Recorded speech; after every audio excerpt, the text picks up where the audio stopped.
Welcome student. आज आपण science part फर्स्टमधला जो पहिला लेसन आहे ग्रॅव्हिटेशन त्याचा लास्ट पार्ट बघणार आहे. याच्या अगोदर आपण केपलर्स लॉ पाहिले, त्याच्यानंतर ग्रॅव्हिटेशनल फोर्स बघितला, ग्रॅव्हिटेशनल ॲक्सलरेशन बघितलं. ठीक आहे, आजचा जो व्हिडिओ आहे तो लास्ट आहे आणि याच्यामध्ये सुद्धा महत्त्वाच्या बेसिक कन्सेप्ट आज आपण पाहणार आहोत. ठीक आहे, 10th सायन्स फर्स्ट ग्रॅव्हिटेशनमध्ये आपण नेक्स्ट पार्ट जो बघतो तो म्हणजे ग्रॅव्हिटेशनल वेव्स. स्टुडंट, आत्तापर्यंत तुम्ही वेगवेगळ्या वेव्ज ऐकलेले आहेत, वेगवेगळ्या वेव्स तुम्हाला माहिती आहेत. ठीक आहे, डे टू डे लाईफमध्ये तुम्हाला वेव्स म्हणजेच काही कन्सेप्ट माहिती आहे. ग्रॅव्हिटेशनल वेव्स ही पहिल्यांदा तुम्ही ऐकताय. मग ग्रॅव्हिटेशनल वेव्सबद्दल नंतर सांगितलं आहे, पण डे टू डे लाईफमध्ये ज्या काही तुम्हाला वेव्स तुम्ही फील करता त्या वेव्सबद्दल थोडीशी माहिती तुमच्या बुकमध्ये दिली, ते मी तुम्हाला इथे दाखवते. बघा, waves are created on the surface of water when we drop a stone into it. तुम्हाला माहिती आहे, ज्यावेळेस आपण पाण्यामध्ये दगड टाकतो त्यावेळेस त्याच्या सरफेसवर तुम्हाला वेव्स क्रिएट झालेल्या दिसतात. ओके, दुसरं एक एक्झाम्पल दिलं आहे की त्यांनी काय म्हटलंय की दोन्ही हातामध्ये एक दोरी धरा आणि ताना ती आणि त्याला मध्ये शेक करा, हलवा, तिथे तुम्हाला काय दिसतात, वेव्स जनरेट झालेल्या दिसतात. ठीक आहे, नंतर त्यांनी सांगितलं की लाईट ही सुद्धा एक प्रकारची काय रे, इलेक्ट्रोमॅग्नेटिक वेव्ह आहे. Light is also type of wave आणि ती कोणती आहे, इलेक्ट्रोमॅग्नेटिक वेव्ह आहे. हे सगळ्यांना माहिती आहे. त्याचबरोबर gamma rays, X rays, ultraviolet rays, infrared rays, microwave, radio wave, ह्या सगळ्यासुद्धा काय आहेत, इलेक्ट्रोमॅग्नेटिक वेव्ज आहेत. म्हणजे वेव्ज हा शब्द नवीन नाही आहे तुम्हाला. ठीक आहे, त्याचबरोबर जे काही युनिवर्समध्ये वेगवेगळे ॲस्ट्रॉनॉमिकल ऑब्जेक्ट्स आहेत ते ॲस्ट्रॉनॉमिकल ऑब्जेक्टसुद्धा काय करत असतात, अशा प्रकारच्या वेव्ज इमिट्स करत असतात, बाहेर टाकत असतात. आणि मग ते आपल्यापर्यंत कशा पोचतात, we receive them using our instrument. सायंटिस्टने वेगवेगळे इन्स्ट्रुमेंट असे तयार केले गेलेत की त्यातून आपल्याला त्या वेव्स काय करतात, आपल्यापर्यंत रिसीव्ह होतात. ठीक आहे, आणि मग जे काही युनिवर्समधलं जे नॉलेज आहे ते नॉलेज युनिवर्समधलं आपल्याला अशा पद्धतीने आपल्यापर्यंत पोचत असतं. हे कशातून पोचतं आहे तर ह्या वेव्स मार्फत पोचत असतं. ठीक आहे, अशा वेव्स जनरली तुम्हाला माहिती आहेत. आता आपल्याला जे शिकायचं आहे आज, जे लर्न करायचं आहे ते ग्रॅव्हिटेशनल वेव्ज. आता ह्या वेव्ज आहेत त्या अदर वेव्जपेक्षा किंवा ह्या ज्या तुम्हाला वेव्ज आता मी सांगितल्या त्या वेव्जपेक्षा कशा आहेत रे, डिफरंट आहेत, वीक आहेत, डिटेक्ट करण्यासाठी खूप अवघड आहेत, डिफिकल्ट आहेत. मग सायंटिस्टनी कसं त्याचा शोध लावला बघा. Gravitational waves are a very different type of waves. आता मी तुम्हाला सांगितलं की ग्रॅव्हिटेशनल वेव्ज ह्या इतर वेव्सपेक्षा कशा आहेत ते खूप वेगळे आहेत. व्हेरी डिफरंट म्हणले, नुसतं डिफरंट नाही आहे, very different type of waves. आणि त्यांनाच अजून एक नाव आहे, ग्रॅव्हिटेशनल वेव्सला अजून काय म्हटलं जातं, मी इथं अंडरलाईन करते बघा, fabric of space time. What we call fabric of space time. Gravitational वेव्सला अजून एक नाव आहे, ते म्हणजे fabric of space time. Einstein predicted their existence in 1960. आणि हे जे अशा वेव्स असू शकतात ह्याचं प्रिडिक्शन आइन्स्टाईनने 1916लाच केलं होतं. Okay, this waves are very weak and it's very difficult to detect them. ह्या वेव्ज अतिशय वीक असतात आणि त्यामुळे त्या डिटेक्ट करायला खूप अवघड जात असतं. आणि मग तरीसुद्धा सायंटिस्टनी काय केलं तर हे ज्या वेव्ज आहेत ह्या वेव्ज आपल्यापर्यंत रिसीव्ह करण्यासाठी काय केले तर काही इन्स्ट्रुमेंट तयार केले. ते इन्स्ट्रुमेंट कसे होते, एक्स्ट्रीमली सेन्सिटिव्ह होते, अतिशय संवेदनशील. बघा, सायंटिस्ट हॅव कन्स्ट्रक्टेड, काय कन्स्ट्रक्ट केलं त्यांनी, एक्स्ट्रीमली सेन्सिटिव्ह इन्स्ट्रुमेंट. कसले इन्स्ट्रुमेंट केले, सेन्सिटिव्ह इन्स्ट्रुमेंट तयार केले. कशासाठी रे, to detect the gravitational waves emitted by astronomical sources. जे काही ॲस्ट्रॉनॉमिकल ऑब्जेक्ट आहेत त्यातून ज्या वेव्स इमिट होतात, त्यातून ज्या ग्रॅव्हिटेशनल वेव्स इमिट होतात त्या ग्रॅव्हिटेशनल वेव्स इमिट होणाऱ्या ज्या ग्रॅव्हिटेशनल वेव्ज आहेत त्यांना रिसीव्ह करण्यासाठी इन्स्ट्रुमेंट तयार केले. ठीक आहे, असे बरेचसे इन्स्ट्रुमेंट आहेत, पण त्यातला इथे लक्षात ठेवा, हा एक MCQला क्वेश्चन पडतो, LIGO. LIGO means what, laser interferometric gravitational wave observatory. Okay, see among these LIGO is the prominent one. बरेचसे इन्स्ट्रुमेंट असणार आहेत पण त्याच्यामध्ये लिगो जो आहे तो मात्र काय आहे, प्रॉमिनंट आहे किंवा जास्त वापरणारा आहे. Exactly after 100 years of their prediction, scientists detected these waves coming from an astronomical source. म्हणजेच ज्यावेळेस आइन्स्टाईनने सांगितलं होतं की अशा पद्धतीच्या वेव्स असू शकतात, त्याच्यानंतर एक्झॅक्टली 100 इयर्स नंतर सायंटिस्टना त्या वेव्स ॲस्ट्रॉनॉमिकल सोर्सेसपासून येतात हे त्यांनी शोधून काढलं. ठीक आहे, त्याची डिस्कवरी केली. आणि डिस्कवरी करत असताना बरेचसे सायंटिस्ट त्याच्यामध्ये असणार आहेत. त्याच्यामध्ये इंडियन सायंटिस्टचं सुद्धा कॉन्ट्रीब्युशन आहे. ठीक आहे, Indian scientist have contributed significantly in this discovery. This discovery has open a new path to obtain information about the universe. ही जी डिस्कवरी लागली किंवा हे जे ग्रॅव्हिटेशनल वेव्हचा शोध लागला त्याच्यामुळं काय झालं, जी काही युनिवर्सबद्दलची माहिती आहे ती माहिती मिळवण्यासाठी अजून एक मार्ग निर्माण झाला किंवा मार्ग आपल्याला मिळाला. याच्यानंतरचा पुढचा पॉईंट सगळ्यात महत्त्वाचा तो म्हणजे फ्री फॉल आपण बघणार आहे. याच्यावर तुम्हाला शॉर्ट नोट विचारली जाते. बघा मी त्यासाठी स्टार करून ठेवते. स्टार का करते तर याच्यावर शॉर्ट नोट विचारली जाते. आणि नवीन नाही आहे तुम्हाला हे कन्सेप्ट. 9th स्टँडर्डमध्ये तुम्ही फ्री फॉल शिकलाय. नावातच बरंचसं काही आहे. फ्री मुक्तपणे, फॉल म्हणजे पडणं. ठीक आहे, आता फ्री फॉल असं नाव का दिले बघा, त्यासाठी आधी काही एक्झाम्पल दिले त्यांनी. असं त्याने म्हटलंय की तुम्हाला माहिती आहे की कोणतीही अर्थवरची जी वस्तू आहे, इच अँड एव्हरी ऑब्जेक्ट असं म्हटलंय, तर त्याच्यावर आपल्याला काय जाणवतं, फोर्स ऑफ ग्रॅव्हिटी. ठीक आहे, we know that the force of gravity due to earth acts on each and every object. कोणतीही वस्तू छोटी मोठी कोणतीही असू द्या त्याच्यावर आपल्याला ग्रॅव्हिटेशनल फोर्स आढळतो. ठीक आहे, when we were holding the stone in our hand, the stone was experiencing this force, but it was balanced by a force that we were applying on it in the opposite direction. त्यांनी सांगितले की समजा तुम्ही एक हातामध्ये दगड घेतला होता. ओके, दगड घेतला आणि त्या दगडावर तो दगड छोटा असेल किंवा मोठा असेल तर तुम्हाला तिथे काय जाणवतो रे, फोर्स जाणवतो. The stone was experiencing this force. तो जो स्टोन आहे त्याच्यावर एक फोर्स ॲक्ट होतोय. पण ग्रॅव्हिटेशनल फोर्स जो आहे तो ग्रॅव्हिटेशनल फोर्स ज्या दिशेने आहे त्याच्या अपोजिट डिरेक्शननी आपण फोर्स लावतो. ठीक आहे, आणि त्यामुळे तो जो फोर्स आहे तो काय होतो रे, बॅलन्स होतोय. It was balanced by, see it was balanced by, कुणाकडून बॅलन्स होतोय, by a force that we were applying on it. आपण त्या दगडावर सुद्धा काय करत असतो, फोर्स अप्लाय करत असतो. पण तो फोर्स कसा असतो, अपोजिट डिरेक्शन असतो. कोणत्या दिशेला असतो, अपोजिट डिरेक्शनला असतो. त्यामुळं तो दगड आपल्या हातावर काय राहतो, स्थिर राहतो. ठीक आहे, पुढं म्हटलं बघा, as a result the stone remain at rest. अशा पद्धतीनं काय होतंय, स्टोन आपल्या हातामध्ये स्थिर राहतोय. Once we release the stone from our hand, ज्यावेळेस तो दगड आपल्या हातातून खाली पडतो, the only force that act on it is a gravitational force of the. आता आपल्या हातातून खाली पडलाय म्हणजे आपण त्याच्या फोर्स अप्लाय करतोय का, नाही. त्यामुळे त्याच्यावर फक्त कोणता फोर्स राहतोय रे, ग्रॅव्हिटेशनल फोर्स राहतोय. ठीक आहे, अर्थचा ग्रॅव्हिटेशनल फोर्स राहतोय आणि साहजिकच तो स्टोन आहे तो काय होतो, त्या ग्रॅव्हिटेशनल फोर्सच्या इन्फ्लुएन्समुळे खाली पडतो. ठीक आहे, आता इथे एक डेफिनेशन आहे बघा, whenever an object move under the influence of the force of gravity alone it is said to be falling freely. आता दोन शब्द महत्त्वाचे आहेत बघा. डेफिनेशन तर महत्त्वाचीच आहे पण इथं हा शब्द महत्त्वाचा आहे, under the influence of the force of gravity alone. Alone म्हणजे एकटी.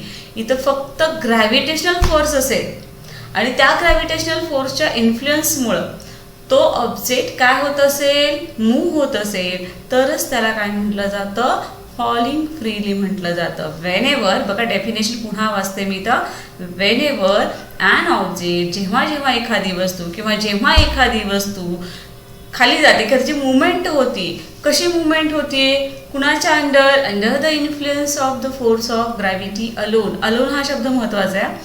इथं इन्फ्लुएन्स, कुणाची इन्फ्लुएन्स खाली, under the influence of force of gravity alone. आणि मगच त्याला आपण काय म्हणणार आहे, फॉलिंग फ्रीली असं म्हणणार आहे. ठीक आहे, दस the release stone is in A free fall. म्हणजे तो आता खाली पडणारा दगड जो आहे तो काय आहे रे, फ्री फॉल आहे. ठीक आहे, खाली जो दगड पडणार आहे ज्याच्यावर आता फक्त ग्रॅव्हिटेशनल फोर्स आहे त्याला आपण फ्री फॉल असं म्हणणार आहे. In free fall the initial velocity of the object is 0 and goes on decreasing due to the acceleration due to gravity of the earth. इथं हा एक पॉईंट लक्षात घ्या की ज्यावेळेस फ्री फॉलला सुरुवात होते त्यावेळेची इनिशियल व्हेलॉसिटी, सुरुवातीची व्हेलॉसिटी तुम्ही 9th मध्ये शिकलाय. इनिशियल व्हेलॉसिटीला आपण v वापरतोय. इनिशियल व्हेलॉसिटीला यू वापरतोय आणि फायनल व्हेलॉसिटीला व्ही वापरतोय. मग इथे इनिशियल व्हेलॉसिटी फ्री फॉलमध्ये ऑब्जेक्टची नेहमी किती असते, 0 असते. आणि नंतर काय म्हटलंय त्यांनी, नंतर ती काय होत जाते, इन्क्रीज होत जाते. सुरुवातीला ती कशी असते, 0 असते. नंतर खाली पडत असताना ती काय होत जाते, इन्क्रीज होत जाते. कारण ही दिले, काय इन्क्रीज होत जाते, due to acceleration due to the gravity of the gravity आहे म्हणून ॲक्सेलरेशन होतं. आणि ॲक्सेलरेशन म्हणजेच काय होतं, इथं व्हेलॉसिटी इन्क्रीज होत जाते. तुम्हाला ॲक्सेलरेशन 9th डेफिनेशन झाली आहे. काय मग पण what is acceleration? Acceleration means the rate of change of velocity. जी व्हेलॉसिटी चेंज होतीये त्याला आपण ॲक्सेलरेशन असं म्हणतोय. ठीक आहे. During free fall the frictional force due to the air opposes the motion of the object and the buoyant force also act on the object. Thus free fall is possible only in vacuum. खालची line सगळ्यात लक्षात घ्या. Free fall आहे ते free fall possible केव्हा त्यांनी म्हटलंय, तर जनरली व्हॅक्यूममध्ये. व्हॅक्यूमचा अर्थ काय रे, निर्वात पोकळी, बरोबर आहे, जिथं तुम्हाला कोणतंही ऑब्स्टॅकल आढळणार नाही. मग ज्यावेळेस फ्री फॉल होतोय, समजा तो स्टोन खाली पडतोय, पण तिथे खाली पडत असताना तिथे काय असणार आहे, फ्रिक्शनल फोर्स असणार आहे, बरोबर आहे. काहीतरी वस्तू त्याचं घर्षण होणार आहे, फ्रिक्शनल फोर्स असणार आहे. फ्रिक्शनल फोर्स कुणामुळे येणार आहे, ड्यू टू एअरमुळे काय असणार आहे, तिथं फ्रिक्शनल फोर्स असणार आहे.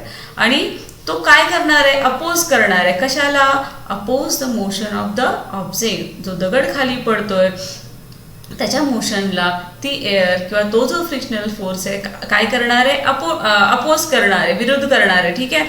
आणि मग त्यावेळेस तिथं अजून कुठला फोर्स असणार आहे, buoyant force also act on the object. तरंगण्यासाठी आपण माहिती आहे बायंड फोर्स म्हणजेच काय, बायंड फोर्स सुद्धा तिथे काय होणार आहे, ते ऑब्जेक्टवर राहणार आहे. याचा अर्थ आपण डेफिनेशनमध्ये काय म्हणतोय की तिथं फक्त कोणता फोर्स असायला पाहिजे, फोर्स ऑफ ग्रॅव्हिटी. फक्त फोर्स ऑफ ग्रॅव्हिटी असायला पाहिजे. म्हणजे जर ट्रू फ्री फॉल हवं असेल किंवा ट्रू फ्री फॉल हे केव्हा पॉसिबल आहे, जेव्हा व्हॅक्यूममध्ये ते होत आहे. ठीक आहे. Thus true free fall is a possible only in vacuum.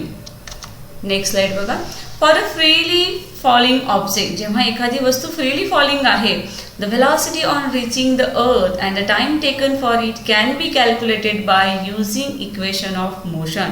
बघा, ज्यावेळेस एखादी वस्तू वरून खाली पडतीये, ठीक आहे, फ्री फॉल होते असं म्हणतोय आपण, त्यावेळेस त्यांनी काय म्हटलंय की तिथं जो वेळ लागणार आहे, तो तर तिथं जे टाइम लागणार आहे ते टाइम कसं कॅल्क्युलेट केलं जातं, न्यूटनचे जे 3 इक्वेशन आहेत की नाही, मोशनचे equation, Newton's equation of motion तुम्ही शिकलाय.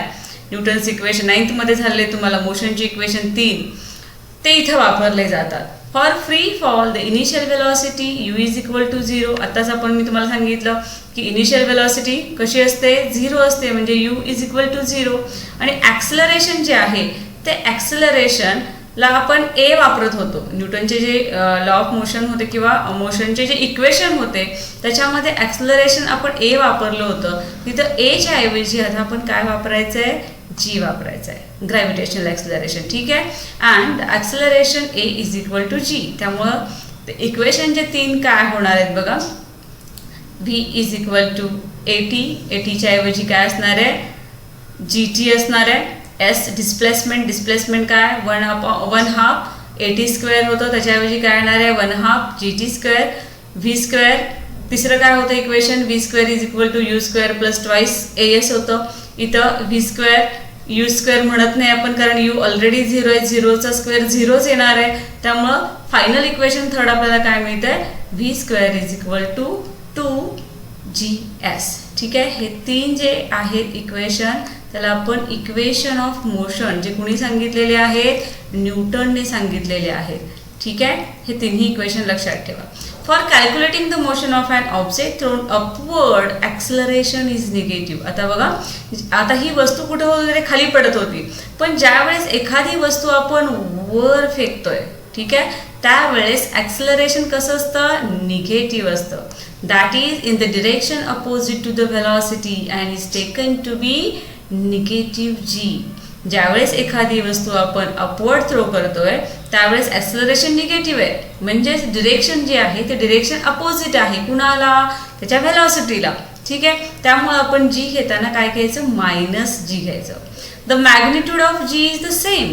इथं मॅग्निट्यूड जीचं म्हणजे प्लस जी असेल किंवा मायनस जी असेल त्याचं मॅग्निट्यूड सारखं असणार आहे, पण त्यांची व्हेलॉसिटी मात्र डिक्रीज होणार आहे.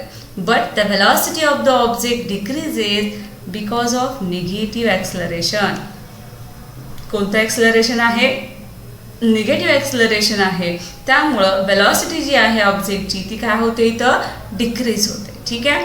The moon and the artificial satellite are moving only under the influence of gravitational field of the earth, thus they are in a free fall. लक्षात ठेवा, जो काही मून आहे ज्याला आपण नॅचरल सॅटेलाइट म्हणतोय अर्थचा, त्याचबरोबर आर्टिफिशियल सॅटेलाइट जे आहेत जे पृथ्वीभोवती फिरतात किंवा प्लॅनेट्स भोवती फिरत असतात, तर कुणाच्या अंडर असतात ते, influence of gravitational field of the earth. आणि त्यांना सुद्धा आपण काय म्हणू शकतो, they are in free fall. ठीक आहे.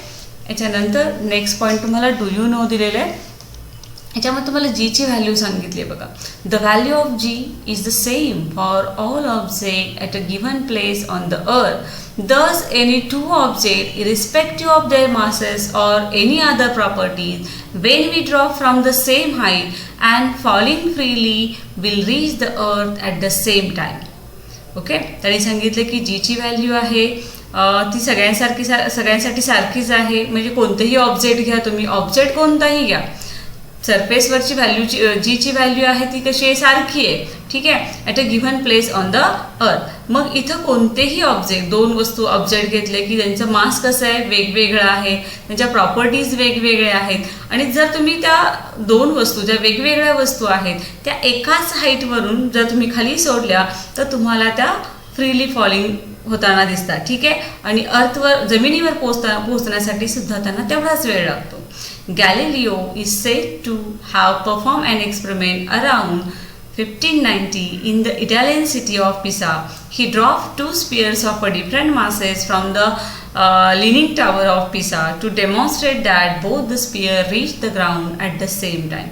हे प्रूव्ह करण्यासाठी गॅलिलिओने काय केलं, एक एक्सपेरिमेंट केला. कधी केला रे, 1590 केलेला आहे. कुठं केला आहे, इटलीमध्ये केला आहे. त्याच्या इटलीच्या पिसा ह्या सिटीमध्ये केला आहे. त्यांनी काय केलं तर टॉवरवर, जो लिनिंग टॉवर आहे त्या लिनिंग टॉवरवरून त्यांनी काय केले, दोन वेगवेगळे मास असणारे वजन असणारे किंवा मासेस असणारे दोन वेगवेगळे स्पियर्स त्यांनी त्या टॉवरवरून खाली सोडले. ठीक आहे. आणि त्यांनी सांगितलं की दोघांनाही येण्यासाठी एकच वेळ लागतो, ग्राउंडवर येण्यासाठी एकच वेळ लागतो. हे त्यांनी डेमॉन्स्ट्रेट करून सांगितलं. ठीक आहे. नेक्स्ट, पण आता पुढे त्यांनी एक म्हटलं, when we drop a feather and a heavy stone at the same time from a height, they do not reach the earth at the same time. बघा, आता आपण घेताना मगाशी दोन काय घेतले होते, आपण स्पिअर घेतले होते, मासेस दोन्हींचे वेगळे होते, तरीसुद्धा ते काय होते, एकाच वेळेस पडत होते. पण आता आपण एक फिदर घेतलेले आहे आणि एक मोठा दगड घेतला, एक पीस घेतलाय आणि दुसरा एक मोठा स्टोन घेतलाय आणि सेम टाइमला त्या हाईटवरून आपण खाली सोडला. दे do not reach the earth at the same time. एकाच वेळेस ते पडतील का रे, विचार करा ना. फिदर आहे, एक पीस आहे आणि दुसरा आहे तो हेवी स्टोन आहे, दोन्ही एकाच वेळेस जमिनीवर पोहोचतील का? दे do not reach the earth at the same time. The feather experience a buoyant force and a frictional force due to air. बघा, जे पीस असणार आहे, फिदर असणार आहे, त्या फिदरवर दोन फोर्स अप्लाय होणार आहेत. अजून कोणकोणते फोर्स असणार आहेत, एक म्हणजे बायोंट फोर्स आणि दुसरा असणार आहे तो फ्रिक्शनल फोर्स. ठीक आहे. कोणकोणते बघा, the feather experiences a buoyant force and a frictional force. आणि कशामुळे येणार आहेत ते, due to air. Therefore floats, त्यामुळं ते जे पीस आहे ते तरंगणार आहे. And reaches the ground slowly later than the heavy stone. Heavy stone त्यापेक्षा काय होणार आहे, लवकर जमिनीवर पडणार आहे, कारण त्याच्यावर हे दोन फोर्स नाही आहेत आणि म्हटलंय असणार आहेत, पण ते कसे असणार आहेत, खूप कमी असणार आहेत असं म्हटलंय. The buoyant and frictional force on the stone are much less than the weight of the stone and does not affect the speed of the stone much. त्यांनी सांगितलं की तो जो बायोंट फोर्स किंवा फ्रिक्शनल फोर्स आहे एअरमुळे येणारा, तो स्टोनवर असणार आहे, पण तो खूप कमी असणार आहे. जे स्टोनचं जे वेट आहे, स्टोनच्या वेटपेक्षा तो कसं असणार आहे, खूप कमी असणार आहे. त्यामुळं ते जे फोर्सेस आहेत ते फोर्स स्टोनच्या स्पीडला अफेक्ट करत नाहीत. पण इकडे अपोजिटली आपण बघितलं तर फिदरचं जे हे असणार आहे, मास असणार आहे किंवा वेट असणार आहे ते खूप कमी असणार आहे. त्या मानानं बाइंड फोर्स आणि फ्रिक्शनल फोर्स जास्त असणार आहे. ओके, बघा, recently scientist perform this experiment in a vacuum. ताच म्हणजे पूर्वी हा गॅलिलिओनी केला आहे, पण त्याताच रिसेंटली सायंटिस्टनी हा एक्सपेरिमेंट व्हॅक्यूममध्ये केला आणि त्यांनी शो केलं that the feather and stone Indeed reach the earth at the same time. जर हाच एक्सपेरिमेंट आपण व्हॅक्यूममध्ये केला तर तरी आपल्याला काय दिसतं, हे फिदर आणि स्टोन एकाच वेळेस जमिनीवर पडतात. म्हणजे फिदर आणि स्टोन एकाच वेळेस इथं जमिनीवर का पडतात, तर इथं जो फोर्स आहे बाइंड फोर्स आणि फ्रिक्शनल फोर्स हा कशावर अप्लाय होत नाही, फिदरवर अप्लाय होत नाही. ठीक आहे, त्यामुळं जे काही दोघं जण आहेत म्हणजे फिदर आहे आणि स्टोन आहे ते एकाच वेळेस काय होतात, जमिनीवर पोचतात. ठीक आहे, ही माहिती लक्षात आली तुमच्या. नेक्स्ट स्लाइड आपण बघूया. Gravitational potential energy. बघा, आपण याच्या अगोदर पोटेन्शियल एनर्जी तुम्हाला माहिती आहे. पोटेन्शियल म्हणजे स्टोर्ड एनर्जी. तुम्ही एनर्जीचे फॉर्म बघितले, टाईप बघितलेत, कायनेटिक एनर्जी आणि पोटेन्शियल एनर्जी. मग ग्रॅव्हिटेशनल पोटेन्शियल एनर्जी म्हणजेच काय, बघा आधी आपण पोटेन्शियल एनर्जी डेफिनेशन बघूया. काय रे potential energy? The energy stored in an object because of it position or state is called potential energy. अशी एनर्जी की जी ऑब्जेक्टमध्ये साठलेली आहे. कशामुळं? एकदा त्याच्या पोझिशनमुळं असेल किंवा त्याच्या अवस्थेमुळं असेल, स्टेटमध्ये असेल, त्याला आपण पोटेन्शियल एनर्जी असं म्हणतोय. बघा, the energy stored in an object, त्या ऑब्जेक्टमध्ये साठवलेली आहे. कशामुळं? Due to its position or state. ठीक आहे, this energy is a relative and increases as we go to greater heights from the surface of the earth. काय म्हटलंय बघा, की ही जी एनर्जी आहे ती रिलेटिव्ह आहे. म्हणजेच काय, पुढे त्यांनी सांगितले की इन्क्रीज होत जाते. कशी इन्क्रीज होत जाते? ज्यावेळेस तुम्ही अर्थ सरफेसपासून जसजसं वर जाल, अर्थ सरफेसवरून जसजसं ग्रेटर हाईटला जाल तशी ही एनर्जी काय होत जाते, इन्क्रीज होत जाते.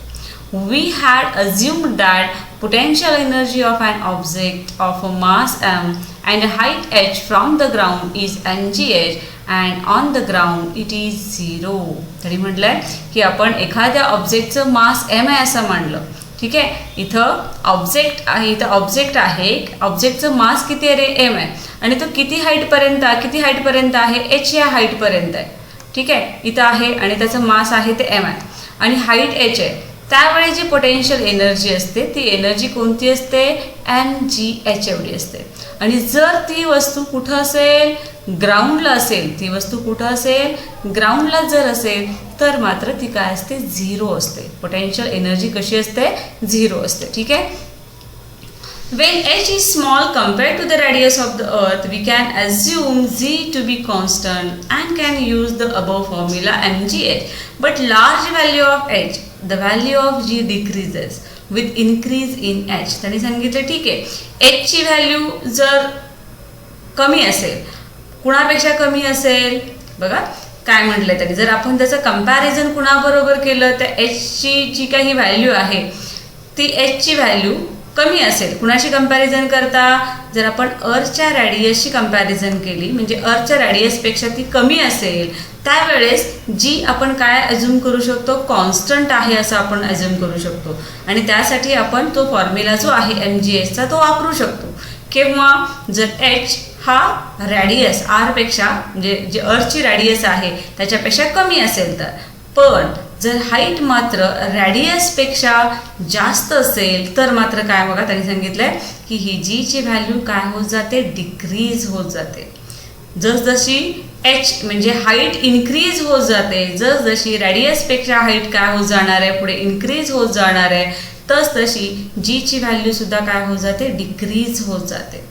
For an object at a infinite distance from the earth the value of g is 0. समजा ती वस्तू अर्थच्या सरफेसपासून इन्फायनाइट डिस्टन्सवर आहे, इन्फायनाइट म्हणजे अनंत म्हणजे खूप लांब अशी असेल तर मात्र तर मात्र जीची व्हॅल्यू त्यावेळेस कशी असते 0. आपण सरफेसला असेल त्यावेळेस पण 0 म्हटलंय आणि इन्फायनाईट डिस्टन्सवर असेल तरी सुद्धा आपण काय म्हणणार आहे, जीची व्हॅल्यू 0 असं म्हणणार आहे.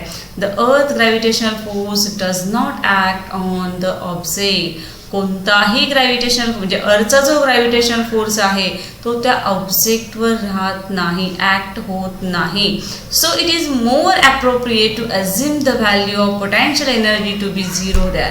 त्यामुळे साहजिकच ती वस्तू जर खूप इन्फायनाईट डिस्टन्सवर असेल तर तिची पोटेन्शियल एनर्जी सुद्धा आपण काय म्हणतो, 0 मानतो. ठीक आहे. दस फॉर अ स्मॉलर डिस्टन्स म्हणजे जर डिस्टन्स कमी असेल that is height, the potential energy is less than 0. Potential energy कशी असणार आहे, शून्यापेक्षा कमी असणार आहे, म्हणजे ती कशी असणार आहे, निगेटिव्ह असणार आहे. ठीक आहे. Wien object is at a height h from the surface of the अर्थ इट्स पोटॅन्शियल एनर्जी ई. साहजिकच त्यांनी एक फॉर्म्युला सांगितला आहे की अर्थ सरफेसपासून जर एखादी वस्तू h एवढ्या हाईटवर असेल त्यावेळेस त्यांची पोटेन्शियल एनर्जी किती असते. बघा खाली फॉर्म्युला लिहिला आहे G(m)(m). बरोबर आहे. तुम्हाला माहिती आहे कॉन्स्टंट G. इथं आपण m म्हणजेच काय घेतोय, जे अर्थचं मास आहे ते घेतोय. स्मॉल m म्हणजे मास ऑफ द ऑब्जेक्ट हे आपण पाहिलंय. Upon r plus h. r म्हणजेच काय असणार आहे, रॅडियस. बरोबर आहे. आणि h म्हणजे हाईट. त्यामुळे इथं पोटेन्शियल एनर्जीचा जो फॉर्म्युला आहे जर ती वस्तू h या हाईटपासून असेल तर मात्र इथं काय असणार आहे, Gmm upon r plus h. m and r are the earth mass and radius respectively. ठीक आहे. We have seen that when a ball is thrown upward, its velocity decreases because of the gravitation of the earth. तुम्हाला माहिती आहे की ज्यावेळेस एखादी वस्तू एखादा बॉल आपण वर टाकतोय त्यावेळी त्याची वेलॉसिटी काय होत जाते, डिक्रीज होत जाते. का तर अर्थचा ग्रॅव्हिटेशनल फोर्स आहे. The velocity become 0 after reaching a certain height. विशिष्ट अंतरावर गेलं की काय होत जाते, व्हेलॉसिटी काय होते, व्हेलॉसिटी विशिष्ट अंतरावर गेलं द वेलॉसिटी बिकम 0. वेलॉसिटी कशी बनते, 0 बनते आणि नंतर मग तो स्टोन काय होतो, खाली पडायला सुरुवात होतो. It's maximum height depend on it's initial velocity. तो किती उंचावर जाणार आहे, तो जो बॉल आहे तो किती उंचावर जाणार आहे हे कशावरून ठरतं, तर त्याच्या इनिशियल व्हेलॉसिटीवरून ठरतं. ठीक आहे. It's maximum height depends on it's म्हणजे त्या बॉलची, तो बॉल किती उंचावर जाणार आहे हे कशावरून ठरतं, तर सुरुवातीची जी व्हेलॉसिटी आहे ज्याला आपण इनिशियल व्हेलॉसिटी म्हणतो त्याच्यावर अवलंबून असणार आहे. ठीक आहे. मग इथं न्यूटनचा जो थर्ड इक्वेशन आहे ते काय आहे बघा, v² = u² + 2as. तुम्हाला माहिती आहे हे equation v² = u² + 2as. v म्हणजे final velocity of the ball. Final velocity किती आहे रे, 0. बरोबर आहे का, आता सांगितलं फायनल व्हेलॉसिटी किती आहे, 0. ॲक्सेलरेशन वरच्या दिशेने टाकतोय म्हणजेच काय, -g आहे. बघा फायनल व्हेलॉसिटी 0 आहे, ॲक्सेलरेशन निगेटिव्ह आहे, म्हणजेच फॉर्म्युला काय येणार, बीच्या ऐवजी आपण 0 टाकलं = u² म्हणजे initial velocity square plus twice a आहे. ॲक्सेलरेशनला आपण काय म्हणतो, -g असं म्हणतो आणि s. ठीक आहे. त्यामुळे मॅक्झिमम हाईट जी बॉलची असणार आहे, मॅक्झिमम हाईट जी असणार आहे ती किती असणार आहे रे, -2g. किती असणार आहे, -2g. Thus higher the initial velocity u, the larger is the height reached by the ball. हे सगळं लक्षात ठेवा. तुम्ही क्रिकेट खेळता, तुम्हाला माहिती आहे की इनिशियल व्हेलॉसिटी जर जास्त असेल, इनिशियल व्हेलॉसिटी u जर जास्त असेल तर साहजिकच त्या बॉलची हाईट सुद्धा काय असणार आहे, जास्त होणार आहे. The reason for this is that the higher initial velocity the ball will oppose the gravity of the earth more and larger will be the height to which it can reach. मग तुम्हाला असा प्रश्न पडला असेल की initial velocity जास्त असेल तर हाईट कशी काय जास्त असते, तर याचं कारण असं आहे की जेवढी जास्त इनिशियल व्हेलॉसिटी तेवढाच बॉल काय करणार आहे, अपोज करणार आहे. कुणाला, oppose the gravity of the earth. अर्थची जी ग्रॅव्हिटी आहे किंवा फोर्स जो आहे त्याला तो बॉल काय करणार आहे, अपोज करणार आहे, विरोध करणार आहे आणि जास्तीत जास्त हाईटपर्यंत जाणार आहे. ठीक आहे. And larger will be the height to which it can reach. अशा पद्धतीनं तो जास्तीत जास्त उंचीवर पोहोचू शकतो. ठीक आहे. हे जे सगळं आपण पाहिलं त्याला आपण एक्सेप्ट व्हेलॉसिटी असं म्हणतोय. बघा याच्यावर एक तुम्हाला शॉर्ट नोट पडते, व्हॉट इज एक्सेप्ट व्हेलॉसिटी. याचा अजून पॉईंट आहे. एक्सेप्ट व्हेलॉसिटी म्हणजेच काय बघा, We have seen above that the value of g's keep on decreasing as we go higher above the surface of the earth. पासून जसजसं आपण उंचावर जाऊ तशी g ची व्हॅल्यू काय होत जाते रे, डिक्रीज होत जाते. Thus the force pulling the ball backward, याचा अर्थ एक फोर्स आहे की जो बॉलला काय करत असतो, डाऊनवर्ड खालच्या बाजूने ओढत असतो. Decreases the ball goes up, त्यामुळं बॉल वर जाण्याचा जो वेग आहे त्याचा तो काय होतो रे, कमी होतो. If we increasing the initial velocity of the ball, सुरुवातीला जर इनिशियल वेलॉसिटी आहे ती बॉलची जास्त असेल तर ती काय होते, आता बघितलं आपण, it will reach larger and larger height and above a particular value, एक ठराविक लार्जर अँड लार्जर हाईट पर्यंत जाणार आहे, पण एका पर्टिक्युलर व्हॅल्यू जी आहे and above a particular value of initial velocity of the ball is able to overcome the downward pull by the earth. विशिष्ट उंचीपर्यंत गेल्यानंतर मात्र हा जो बॉल आहे तो किंवा अर्थची जी काही कॅपॅसिटी आहे स्वतःकडे खेचून घेण्याची जो फोर्स आहे तो सुद्धा इथे काय होतो रे, संपतो. Ball is able to overcome, ball overcome झालाय कशावर, to downward the pull by the earth जी खेचण्याची प्रक्रिया करते किंवा फोर्स आहे त्याच्यावर तो मात करून गेलाय. ठीक आहे, इतक्या उंचीवर जर गेला तो can accept the earth forever and will not fall back on the earth, आणि ती वस्तू खाली पुन्हा पडत नाही कारण त्याच्यावर ग्रॅव्हिटेशनल फोर्स राहत नाही, आणि त्याच व्हेलॉसिटीला आपण एक्सेप्ट व्हेलॉसिटी असं म्हटलं जातं. ठीक आहे, we can determine the value by using law of conservation of energy as follows. आणि काय दिले बघा, and object going vertically upward from the surface of the earth, ज्यावेळेस एखादी वस्तू पृथ्वीच्या पृष्ठभागापासून कशी जाते, उंच जाते, उभी जाते, त्यावेळेस त्याची व्हेलॉसिटी कशी असते रे, इनिशियल व्हेलॉसिटी ही having initial velocity equal to एक्सेप्ट व्हेलॉसिटी. इनिशियल व्हेलॉसिटी ती कुणा एवढी असते, एक्सेप्ट व्हेलॉसिटी एवढी असते. एक्सेप्ट the gravitational force of the earth, the force of gravity being inversely proportional. बघा, ही जी फोर्स ऑफ ग्रॅव्हिटी आहे ती इनव्हर्सली प्रपोर्शनल आहे कुणाशी, to the square of the distance. म्हणजे डिस्टन्स वाढलं की फोर्स ऑफ ग्रॅव्हिटी कमी होणार आहे, डिस्टन्स कमी झालं तर फोर्स काय होतोय, वाढतोय. Becomes zero only at infinite distance, जर ती वस्तू इनफायनाईट डिस्टन्सपर्यंत गेली, अर्थपासून इनफायनाईट डिस्टन्समध्ये गेली तर मात्र ती काय होते, झिरो बनते. ठीक आहे, this mean that for the object to be free from the gravity of the earth, म्हणजेच ती वस्तू अर्थच्या ग्रॅव्हिटीपासून काय होते, फ्री होते. It has to reach the infinite distance from the earth. ती वस्तू आहे त्या वस्तूचं अंतर अर्थपासून कसं आहे, इनफायनाईट आहे, म्हणजेच that is the object will come to rest at infinite distance and will stay there. ती वस्तू तिथेच राहणार आहे, खाली पडणार नाही, कारण डिस्टन्स जे आहे ते डिस्टन्स काय झालं, खूप झालं, तिथपर्यंत ग्रॅव्हिटेशनल फोर्स अप्लाय होत नाही. ठीक आहे, इथपर्यंत आपण आज सगळा पूर्ण लेसन बघितला आहे. यातला बराचसा पार्ट आहे तो आत्ताच्या एक्झामसाठी वगळलेला आहे किंवा डिलीट झाला आहे, त्यामुळे तो पार्ट आपण घेतला नाही.